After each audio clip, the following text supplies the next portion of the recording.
பொதுவா வந்து ஜோதிட முறையில நெறைய முறைகள் இருக்குங்க. அதுல வந்து குரு மங்கள யோகம்னு ஒரு வார்த்தை சொல்லுவாங்க. நீங்க நெறைய கேள்விப்பட்டிருப்பீங்க. நெறைய ஜோதிட முறைகள்ல குரு மங்கள யோகம்னு சொல்லுவாங்க. அதாவது குருவும், செவ்வாயும் பலமா இருக்கு அப்டின்னா, உங்களுக்கு ஜாதகத்துல குரு மங்கள யோகம் இருக்கு அப்டின்னு சொல்லுவாங்க. இது பலமா, பலவீனமா அப்டின்ற டவுட் எல்லாருக்கும் இருக்கும்.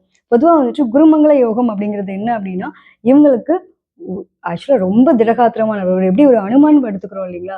அவரோட பவர்ஃபுல் எப்டி? அடிச்சுக்கவே முடியாது. அவருக்கு ஈக்குவல் யாருமே இல்ல அப்படிங்கிற மாரி, அந்த அளவுக்கு திடகாத்திரமானவங்க. தன்னுடைய உடல் வலிமை, மன வலிமை குறிக்கக்கூடிய கிரகம் தாங்க இந்த குரு, செவ்வாய். இது என்ன அப்படின்னு பார்த்தீங்கன்னா, இது வந்து ஒரு சில பேருக்கு என்ன ஆகும் அப்படின்னா, குடும்ப வாழ்க்கைன்னு வரும்போது சில விஷயங்கள்ல ப்ராப்ளம் வர மாரியான விஷயங்கள் இருக்கும். அவங்களுக்குள்ள ஒரு நல்ல ஒற்றுமை இல்லாத நிலை. அதனால வந்து பொதுவா வந்து மோஸ்ட் ஆஃப் கவர்மெண்ட்ல ஒரு முக்கியமான இடத்துல, அதாவது யூனிஃபார்ம் லேட்டர்ல வொர்க் பண்ணக்கூடிய நபர்களுக்கு எல்லாருக்குமே பார்த்தீங்கன்னா, ஒரு லாயரா இருக்கட்டும், போலீஸ் ஆஃபீஸரா இருக்கட்டும், அந்த மாரி நபர்களுக்குலாம் குரு, செவ்வாய் இருக்கும்.